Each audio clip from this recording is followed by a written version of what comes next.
Good morning sir. Good morning Kaliveera. ಇವತ್ತು ರೈತ ಮತ್ತು ಅದ್ದು ಎನ್ನುವಂಥ ಪಾಠವನ್ನು ಮಾಡ್ತೀನಿ ಕಣೋ. ಸರಿಯಾಗಿ ಕೇಳಿಸ್ಕೊ, ಚೆನ್ನಾಗಿದೆ ಪಾಠ ಇದು. ಆಯ್ತು ಸಾರ್. ಕಲಿವೀರ, ಒಂದು ಊರಿನಲ್ಲಿ ಒಬ್ಬ ರೈತನಿದ್ದ. ಆ ರೈತ ದಿನಾಲೂ ತನ್ನ ಹೊಲದಲ್ಲಿ ಕೆಲಸ ಮಾಡುತ್ತಿದ್ದ.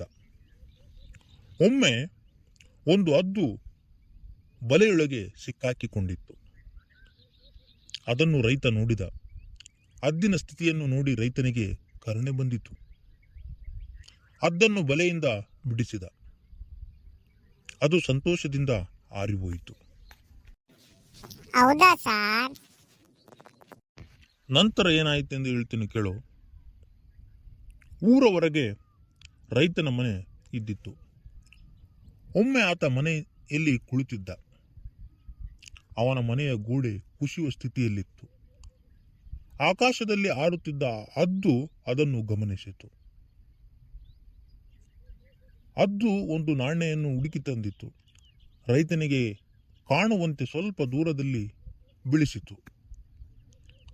ಅದೇನೆಂದು ನೋಡಲು ರೈತ ಎದ್ದು ಹೊರಗೆ ಬಂದನು. ಆಗ ಗೋಡೆ ಕುಸಿಯಿತು. ಅವನಿಗೆ ಹದ್ದು ಬೇಕೆಂದೇ ನಾಣ್ಯ ತಂದು ಹಾಕಿದ್ದು ಎಂದು ತಿಳಿಯಿತು. ತನ್ನ ಜೀವ ಉಳಿಸಿದ ಹದ್ದಿನ ಕಡೆಗೆ ಪ್ರೀತಿಯಿಂದ ನೋಡಿದನು. ಅದಕ್ಕೆ ಕೈ ಮುಗಿದನು. ಹದ್ದು ಹರ್ಷದಿಂದ ಮುಗಿಲ ಕಡೆಗೆ ಹಾರಿ ಹೋಯಿತು. ಕಲಿವೀರ, ಈ ಪಾಠದ ಸಾರಾಂಶ ಗೊತ್ತೋ?